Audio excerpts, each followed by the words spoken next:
মনোযোগ দিয়ে শুনতেছিলাম কী আলাপ হচ্ছিল। তার মধ্যে একটা জিনিস আমাকে খুব স্ট্রাইক করলো, শুরুতে উল্লেখ করা হয়েছে, এটা ঐতিহাসিক একটা সম্মেলন। আমার খুব কৌতূহল হলো ঐতিহাসিক কেন হলো এটা। তার মানে আগে কোনো দিন এরকম জেলা পর্যায় থেকে সিভিল সার্জনদেরকে নিয়ে এসে কথা বলার সুযোগ করা হয়নি। আমি সেটা জানতাম না। ডিসি সম্মেলন বলে একটা সম্মেলন হলো, আমাকে বোঝানো হলো যে এইভাবে সবাইকে একত্র করা হয়, তাদের সঙ্গে আলাপ আলোচনা হয়। তো সেই সম্মেলন করতে গিয়ে আমি পরে প্রশ্ন করলাম, ডিসি সাহেবদের সম্মেলন হলো, পুলিশ সাহেবদের সম্মেলন হবে না? বলে না, সেটা হয় না। আমি তো কেন হয় না? তখন এই প্রশ্ন জাগলো যে পুলিশদের প্রধান, জেলা প্রধান যারা আছে তাদেরকে নিয়ে আমরা একটা বৈঠক করবো। তো সেটা করতে গিয়ে তো স্বাস্থ্যদের কথা জিজ্ঞেস, স্বাস্থ্যের হয় না? না, তাও হয় না। আমি বললাম যে হোক, তাদের সঙ্গে দেখা সাক্ষাৎ না হলে আমরা কি চিন্তা করছি, আমরা কি করছি, তাদের কি চিন্তা করছে, এটা অগ্রসর হবে কি করে। এটা আমি অত্যন্ত জরুরি মনে করেছি যে সবাই দেখা সাক্ষাৎ করা। এখানে যে সব সমস্যার নিষ্পত্তি হয়ে যাবে সেটা চিন্তা করি না, কিন্তু দেখা সাক্ষাতের এটা একটা মহাওষুধ। দেখা সাক্ষাৎ হলে তার একটা প্রতিফল পাওয়া যায়। চোখাচোখি হলে, মুখোমুখি হলে, কথা শুনলে, যে জিনিসটা কাগজে আসলে কাগজটা সরিয়ে দিয়েছে, কিন্তু মুখের মধ্যে শুনলে মনে হচ্ছে তাই তো, এটা একটা বড় বিষয়, তো আমরা তো মনোযোগ দিচ্ছি না এটাতে। কাজে সেই মনোযোগের ব্যাপারটা এসে পড়ে, যে মনোযোগ দেওয়া সাক্ষাতে। এটা তো সম্মেলনের কাঠামোর ভেতরে। সম্মেলন তার বসে বক্তৃতা শোনার বিষয় না। দেখা সাক্ষাৎ হবে, চা পানির আসরে কথা হবে, তারপর করিডোরে কথা হবে, নিজেদের মধ্যে আলাপ হবে, উভয় পক্ষের মধ্যে আলাপ হবে, উপরওয়ালা, নিচেরওয়ালা, মাঝেরওয়ালা, সবার সঙ্গে দেখা সাক্ষাৎ হবে। অনেক বিষয়ের নিষ্পত্তি হয়ে যায়, তার অনেক জন বোঝা হয়, নিষ্পত্তি না হলে বুঝতে পারে জিনিসটা। এবং এর ফলে যে আমরা একটা গুরুত্বপূর্ণ কিছু আবিষ্কার করে ফেলবো তা হয়তো হবে না, হতেও পারে, না হলেও কোনো আপত্তি নেই। এই যে বোঝাশোনা, দেখা সাক্ষাতের ফলে যে মনের মধ্যে যে পরিবর্তন আসে, প্রশ্নগুলো জাগে, উত্তরগুলো আসে, সেটা একটা মস্ত বড় পাওনা।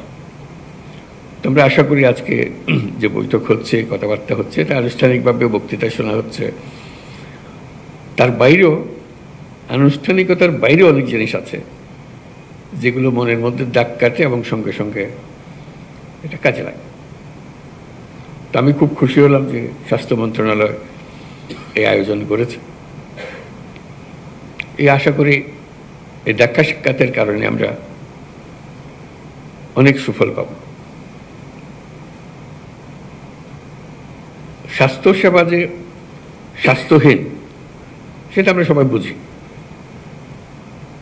এবং একে অপরকে দোষ দিই, এর কারণে এটা হয় না, ওর কারণে এটা হয় না। দোষ দিলে তো স্বাস্থ্যহীনতা দূর হয়ে যাবে না। এটার প্রতিকার করতে হবে যাতে করে আমরা স্বাস্থ্যসেবা সঠিকভাবে করতে পারি। দুনিয়ার যত দেশ আছে, যত জাতি আছে, তারা যদি নিজ নিজ স্বাস্থ্যসেবা আমাদের চাইতে ভালো করতে পারে, আমাদের মধ্যে কি গাফিলতি আছে, কি অভাব আছে যে কারণে আমরা পাচ্ছি না। মানুষ হিসেবে আমাদের কোনো ঘাটতি আছে, তার সক্ষমতা হিসেবে তার ঘাটতি আছে, আমার মনে হয় না। কিন্তু সামষ্টিকভাবে আমরা ওই ঘাটতিটা পূরণ করতে পারছি না, যেটা ব্যবহারের মধ্যে আমরা প্রয়োগ করতে পারছি না। তো সেটাই নিজেদের কাছে আত্মজিজ্ঞাসা যে কীভাবে করলে আমরা এটার থেকে পরিত্রাণ পাব। অনেকে পলিসির কথা বলবে, অনেকে সুযোগ সুবিধার কথা বলবে, হাসপাতাল নাই, যন্ত্রপাতি নাই, সরবরাহ নাই। যন্ত্রপাতি পড়ে আছে, বহু মূল্যবান যন্ত্রপাতি মেরামতের অভাবে গত 10 বছর ধরে এটা এভাবে পড়ে আছে। কথার কথা, এরকম বহু কাহিনী শুনি, বহু কাহিনী জানি। সেগুলো ওভাবে থেকে যাবে, যেহেতু আমরা আর কোনো প্রশ্ন তুলছি না এই ব্যাপারে, এটা সেটেলড ফ্যাক্ট, ওইভাবে হয়। আমাদের যারা উত্তরসূরি আসবে তারা ওইভাবে ধরে নেবে, এভাবে হয়। এভাবে হলে তার দেশ পাল্টায় না, মানুষ পাল্টায় না। মানুষ পাল্টায় যখন আমরা প্রশ্ন তুলি, কেন হবে না? এই প্রশ্নটা নিজেদের কাছে জিজ্ঞাসা করার জন্য আমরা সবাই করছি, কেন হবে না?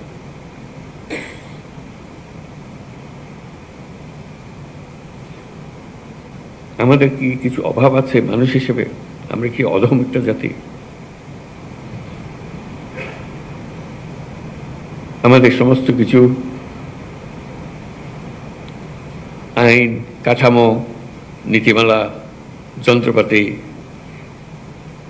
দালান, যা কিছু আছে তা দিয়ে কি এর চেয়ে ভালো কিছু করা যাবে না, এরকম মনে হয়? আমার তো মনে হয় না। আমার মনে হয় আমরা এই যে সম্মেলনে আসলাম, কথাবার্তা বললাম, সেটাকে উপলক্ষ করে যেভাবে আছে সেটাকে যদি আমরা প্রশ্ন করি যে এইভাবে থাকবে না, আমি এটাকে অন্যভাবে করব, কারো সাহায্যের দরকার নাই, উপরওয়ালার দিকে তাকিয়ে থাকতে হবে না, নিচেরওয়ালার কাছে তার কোনো বিশেষ সুবিধার কথা বলতে হবে না। আমরা নিজেরাই যেভাবে আছে ওভাবে এই সম্মেলন ঠিক করলাম যে এইভাবেই আমরা এই পরিস্থিতির মধ্যেই সমস্ত অভাব এবং ঘাটতির মধ্যেই আমরা এর চেয়ে ভালো করব। আমি একদম নিশ্চিতভাবে বলতে পারি স্বাস্থ্যসেবা 25% ভালো হয়ে যাবে, যদি শুধু এইটুকু চিন্তা করে আমরা এর চেয়ে ভালো করবো, এর মধ্যে করবো। আর এর থেকে সুযোগ যদি একটু বেশি হয়, অন্যান্য জিনিস যেগুলো বলেছে আরও নিয়োগ করা হবে, আরও পদ সৃষ্টি করা হবে, এগুলো পরে হোক, কিন্তু যেভাবে আছে এইভাবেই যদি আমরা করতে চাই, তাতে শুধু মন ঠিক করা যে আমি করব, অন্য কে কী করলো না করলো ওর দিকে তাকাবো না, আমি আমারটা ঠিক মতো করবো, আমার সাধ্যে যতটুকু করা, তাহলে 25% ভালো হয়ে যাবে। এই 25% কিন্তু অত্যন্ত মূল্যবান 25%, কারণ এখানেই মানুষ মারা যাচ্ছে এই 25%-এর ভেতরে, যেটুকু আমরা করছি না, যেটা আমরা করতে পারতাম, নানা ব্যাখ্যা দিয়ে সেটাকে ঢেকে রাখছি আমরা, কিন্তু ভেতরে আমি জানি যে আমি পারতাম। কি হয়েছে, আমি গতের মধ্যে পড়ে গেছি। ওই যে স্বাস্থ্য উপদেষ্টা মহোদয় বললেন যে হাসপাতালে গেলাম, যেখানে যা থাকার কথা নাই, যেখানে যা করার কথা করছে না, ইত্যাদি ইত্যাদি। এটা তো কারো অপেক্ষায় নাই, এটা তো আছে, রিসেপশনের জায়গায় থাকবে, যাকে সাহায্য করার কথা তাকে সাহায্য করবে, এটার জন্য আইনওয়ালা বদলানোর দরকার নাই, কিচ্ছু বদলানোর দরকার নেই, শুধু যেটুকু নিয়ম পালন করার বিষয়। এই সম্মেলনে আমরা চেষ্টা করি ওই 25% যেটার কথা বললাম নিজেরা করে ফেলতে পারবো, এবং 25% চেয়ে তো একটু বেশিও করতে পারবো। এই জন্য একটা মহা সুযোগ, এটা ঐতিহাসিক যদি সম্মেলনের কারণে নাও হয়ে থাকে,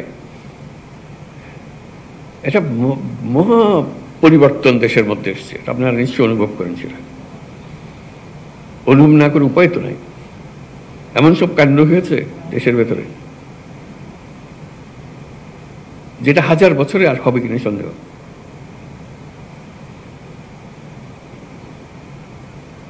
আমরা তার মধ্যে আছি, যে 1000 বছরের যে পরিবর্তন,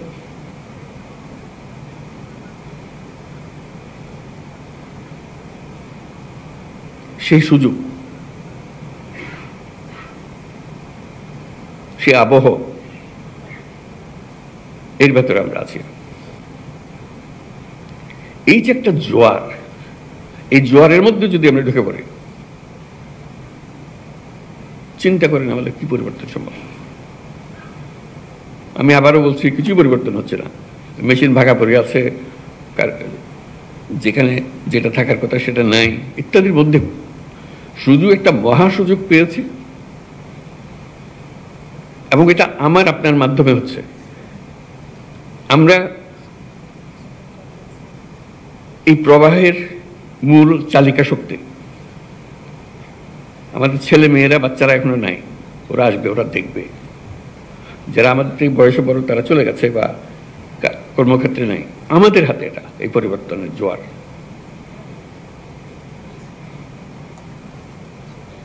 এই পরিবর্তনের আগের মুহূর্তে আমরা একরকম ছিলাম, এক জগতে বাস করতাম, মেনে নিয়েছিলাম সবকিছু যেভাবে আছে সেভাবেই হবে। একটা বালিশ যদি 1 লক্ষ টাকা দিয়ে কিনতে হয়, আমরা 1 লক্ষ টাকা দিয়ে কিনবো, ওইভাবে নিয়ম ওইভাবে করেছি। এখন তো হঠাৎ করে পাল্টে গেছে সবকিছু। সেই পরিবর্তনটুকু যে আমাদের জিম্মায় হচ্ছে, এই জিম্মাটা বদকার। কেউ এটা নির্দেশ দিয়ে কাউকে করাতে পারবে না, এবং আমি আপনি সেটা না করলে ওই মেয়াদ শেষ। পরে যারা আসবে তারা, ওরা তো করে গেছে, এগুলো এইভাবে করেছে, আমরা এভাবে করছি। আমরা কিন্তু বলতে পারছি না ওরা ওইভাবে করে গেছে, আমরা ওইভাবে করছি। ওদের যুগ শেষ, এটা আমাদের যুগ। এটা 1000 বছরের পরিবর্তন। এই 1000 বছরের পরিবর্তন আমাদের হাত দিয়ে হচ্ছে, আমাদেরকে সে সুযোগ করে দিয়েছে। এই সুযোগটা নেওয়া, এই সম্মেলনে বসে সেটুকু চিন্তা করা, আমরা কি করতে পারি। স্বাস্থ্যসেবার আরেকটা বিশেষ দিক আছে, আমার কাছে খুব আকর্ষণীয় মনে হয়, সেটা অন্যান্য মন্ত্রণালয়ের চাইতে। শিক্ষক বলতে পারে যে আমার ক্লাসরুম লাগবে, ছাত্র লাগবে, আমি শিক্ষকতা করবো ইত্যাদি, তার একটা কাঠামো লাগে। স্বাস্থ্যসেবার কোনো কাঠামো লাগে না। অফিসে যাচ্ছিলাম, পথে একটা মানুষ পড়ে গেছে, শ্বাস নিঃশ্বাস দিতে পারতেছে না, আমি ডাক্তার পাশ দিয়ে হেঁটে যাচ্ছি। আমাকে বলতে পারে যে না, ওরে হাসপাতালে নিয়ে যান, টা নিলে হবে না। আমি ডাক্তার, আমাকে এক্ষুনি এটা করতে হবে, আমার হাতে কিছুই নেই। আমি অফিসে যাচ্ছিলাম, কি মর্নিং ওয়াক করতে যাচ্ছিলাম, আমি যে অবস্থায় আছি সেই হাফ প্যান্ট পরা, গেঞ্জি পরা অবস্থাতে আমাকে কাজে লেগে যেতে হবে। এটা থেকে পরিত্রাণ নাই, যেহেতু আমি ডাক্তার। আমার হাতে সবকিছু থাকলে আমি চিকিৎসা দেবো, না হলে দেবো না, কোনো ডাক্তার বলতে পারবে না। তাকে যাই কিছু শেখানো হোক না কেন, তাকে এগিয়ে আসতে হবে, চিকিৎসা দিতে হবে, এবং প্রতিনিয়ত দিচ্ছে। আমি আবিষ্কার করে বলছি না, আপনারা প্রতিনিয়ত করছেন। কিন্তু এখন যদি বলি না আমি হাসপাতাল চালাতে পারবো না, আমাকে মুখ দেয় নাই, মুখ দেয়নি, আমাকে আমরা বলেই যাচ্ছি, হাত পা গুটিয়ে রাখছি। আমি শুধু বলছি যে হাত পা গুটিয়ে থাকলেও অতীতে যদি থেকে থাকে, সে জমানা শেষ। আমাদের এই সময়টুকু ক্ষুদ্র একটা উইন্ডো অফ অপরচুনিটি, এবার আমরা করব। কারণ আমাদের উপর সারা বিশ্বের নজর, এবং আমিও নিজেকে আবিষ্কার করেছি যে আমার তো অনেক ক্ষমতা আছে, এই ক্ষমতা আমি ব্যবহার কেন করবো না? যেটুকু আছে এর মধ্যে আমি করব। আমি বলবো আমাকে এই দেন, ওই দেন, এর মেরামত করে সব বলতে থাকবো, কিন্তু কাজ থেমে থাকবে না। কতগুলো খুব সহজ কাজ, ওই আগের আমলে এইভাবে হয়েছে বলে এখনো হচ্ছে। মাথার থেকে সুরে ফেলানো, আগের আমল হাওয়ায় বিলিয়ে গেছে, নাই। অর্থাৎ আমরা গুহা থেকে বের হয়ে এসেছি 1000 বছর পরে, আর পৃথিবীর সামনে। সে গুহার মানসিকতা দিয়ে তো এই পৃথিবী চলবে না, গুহার থেকে বেরিয়ে আসতে হবে। এইটুকু শুধু স্মরণ করিয়ে দেওয়া যে আমরা গুহাবাসী নই, আর কোনো ব্যাখ্যা দিয়ে কাউকে বোঝাতে পারবো না গুহা কি ছিল, কারণ তারা সে দেখে নেই, তার পরবর্তী প্রজন্ম দেখে নেই। তারা দেখেছে আপনারা তো গুহার থেকে বেরিয়ে এসছেন, আপনারা কেন বসেছেন? আমরা কিন্তু গুহাবাসী হিসেবে হাত পা বন্ধ করে বসে আছি, গুহার থেকে যে বেরিয়ে গেছি সেটা মনে নেই। তো শুধু সেটুকু মনে করে দেওয়ার জন্য এই ইন্টারিম পিরিয়ডে, মানে এই পরিবর্তন, আইন পরিবর্তন, বরাদ্দ পরিবর্তন, প্রাতিষ্ঠানিক আয়োজন পরিবর্তন, যেটা স্বাস্থ্য কমিশন খুব সুন্দরভাবে তুলে ধরছে আমাদের কাছে, আমরাও চাই যে এটা পরিবর্তনগুলো হোক, আসুক, তড়িৎ গতিতে আসুক। আমরা প্রথম চোটে বলেছি স্বাস্থ্যতে কি কি পরিবর্তন দরকার, সবাই মিলে প্রাইভেট সেক্টর, পাবলিক সেক্টর, যাবতীয় পলিসি মেকার্স, স্বাস্থ্য খাতে যাদেরকে আমরা সম্মানিত ব্যক্তি হিসেবে মনে করি, তাদেরকে দায়িত্ব দিয়েছিলাম, আপনারা বলেন কি করতে হবে। তারা বহু কষ্ট করে, বহু পরিশ্রম করে এই রিপোর্ট আমাদেরকে দিয়েছে। আমরাও সম্মান করছি সেই রিপোর্টকে, যে কীভাবে আমরা এটাকে কাজে লাগাবো। কিন্তু সেই কাজে লাগানোর শেষ মুহূর্ত পর্যন্ত অপেক্ষা করবেন না, প্রতি মুহূর্ত দ্রুত চলে যাচ্ছে। এগুলো কবে হবে? হবে এক সময়, কিন্তু আজকের দিন তো আজকের দিন, এটা তো আর ফিরে পাবো না। আজকের দিনের কাজ আজকের দিনেই করে ফেলতে আমার মতো করে করতে হবে। আর কারো পরামর্শের জন্য আমি কি কম অভিজ্ঞ নাকি? আমি কি কম দেখেছি নাকি? আমি কি জানি না কি করতে হবে? ও করে না কি করবো আমি? আমারটা আমি করব। আমি যেটুকু আমাকে জায়গা দিয়েছে, যে জায়গাতে আমার করার কথা, আমি তো সৌভাগ্যবান, আমাকে কিছু দিয়েছে, কিছু একটা দিয়েছে, আরেকজনকে কিছুই দেয়। সমাজ আপনাকে, রাষ্ট্র আপনাকে কিছু সুযোগ সুবিধা দিয়েছে, সবটা দেয় নাই। আপনার মনে বেদনা যে আমাকে সবটা দেয় নাই, যেটুকু দিয়েছে সেটার যেহেতু একটা সুযোগ পেয়েছি, যে বললাম একটা মহা সীমারেখা আমার কাছে উঠিয়ে নিয়েছে, আমি এখন মুক্ত মানুষ করতে পারি। সেটুকু করার জন্য দুর্নীতি এক জিনিস কি ছিল, কিভাবে হয়েছে সেটা ব্যাখ্যা আমার দেওয়ার দরকার নেই, আপনারা অনেক জানেন। সেটা যদি আমি কমাতে পারি, সেটা যদি আমি বন্ধ করতে পারি, সেটুকু যদি কাজে লাগাতে পারি, যেখানে আমি অন্যরা আমাদের সুযোগ দিয়েছিল, সেই সুযোগ এর কারণে আমরা করেছি। এখন সেই সুযোগও চলে গেছে, আমরা এর মধ্যে নাই। যেহেতু ওই যে ইন্টারিম পিরিয়ড, যে সময়টুকুতে আমরা কর্মরত, এরপরে যারা নতুন ঢুকবে ওরা বলবে আপনারা তো কিছু করেন নাই, আপনাদেরকে সুযোগ দেওয়া হয়েছিল, আপনারা করেন নাই। এখন আমরা না করাতে ওই পুরনো অভ্যাস আমাদের কাছে আবার চলে এসছে। সেই পুরনো অভ্যাস একটা ইতি টেনে দেওয়া। চিন্তা করেন কি করতে পারেন, এটা কেউ বাধ্যবাধক করে বাধ্যতামূলকভাবে আরেকটা সার্কুলার জারি করে করতে হবে এমন কিছুর কথা আমি নিশ্চয় বলছি না, আমি শুধু ব্যক্তিগত দায়িত্বের কথা বলতেছি। এটা সুযোগ, এবং আমি পারি। আমার কাছে অনেক সৃজনশীলতা আছে, আমার কাছে অনেক ক্ষমতা আছে। ক্ষমতা মানে এক্সিকিউটিভ পাওয়ারের ক্ষমতা না, মানুষ হিসেবে ক্ষমতা আমার হাতে। আমি ডাক্তার, আমি স্বাস্থ্যকর্মী, আমি স্বাস্থ্যের দায়িত্ব নিয়োজিত। স্বাস্থ্যে অনেক কিছু আমি করতে পারি, চিল্লাচিল্লি করতে পারি, কাজ করে ফেলতে। 10 জনকে ডেকে ডাক্তার ও ডাক্তার সবাই মিলে বলবো আসুন তো ভাই এটা করে ফেলে, আমার বিশ্বাস সবাই সারা দেবে। চিকিৎসা এমন একটা জিনিস, স্বাস্থ্য এমন একটা জিনিস, এখানে বাদ প্রতিবাদের কিছু নেই, এখানে রাজনৈতিক মতবাদের কিছু নেই। মানুষ মারা যাচ্ছে, আমি তাকে সেবা দিচ্ছি, তার জীবন রক্ষা করার চেষ্টা করছি, এখানে বাধা বলতে কিচ্ছু নেই। আপনি ডাক দিলে সবাই ছুটে আসে, এটার কোনো বিকল্প নেই। তো ওইটুকু আলাপ আলোচনা করা, নিজেরা কি করতে পারি, এবং আগামী দিনে আমাদের প্রতিদিনের কাজকর্ম কি হবে। কারো কাছে প্রতিজ্ঞা করার বিষয় নেই, মুচলেখা দেওয়ারও কিছু নেই। এটা নিজের মুচলেখা নিজের কাছে, ওই ভঙ্গিতে অগ্রসর হওয়া।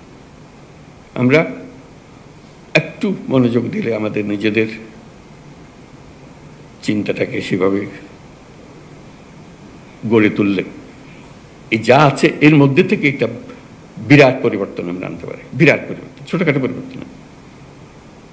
আমরা আজকে যারা এখানে বসে আছি এই পুরো মজলিসে, এরাই হলো বাংলাদেশের স্বাস্থ্যসেবা। এখানে শেষ, পেছনে ফিরে সামনের দিকে লাভ নেই।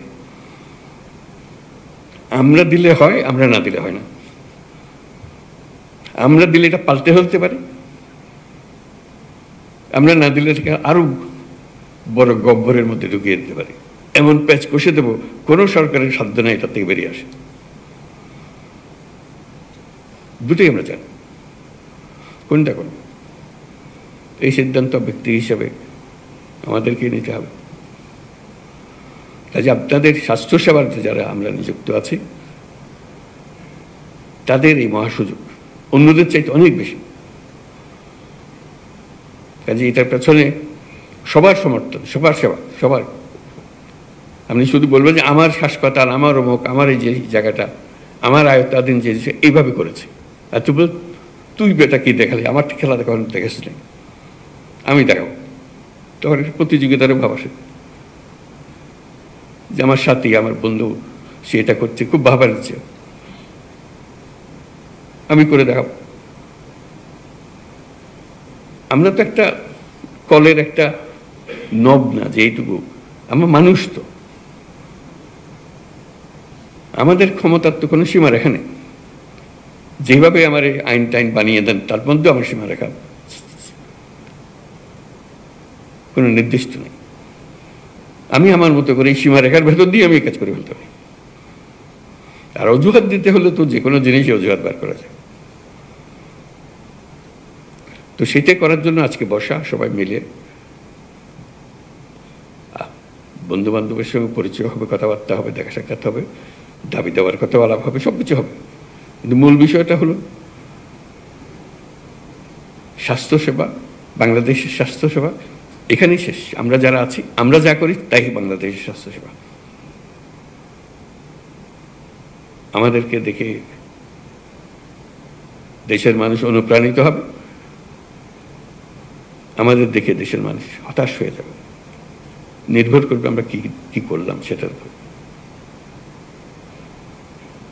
তো সেটাই আজকের আলোচনার বিষয়, নিজেদের মধ্যে আলাপ আলোচনা করা। এটা আজকে আমাদের সিভিল সার্জন সম্মেলন 2025 এবং বলছে এটাই প্রথম অনুরূপ সম্মেলন, তার উদ্বোধন ঘোষণা করছি এবং নতুন মানসিকতার এই সঙ্গে নতুন মানসিকতার উন্মোচন করছি এবং এই সঙ্গে নতুন বাংলাদেশ গড়ার উন্মোচন করছি। ধন্যবাদ।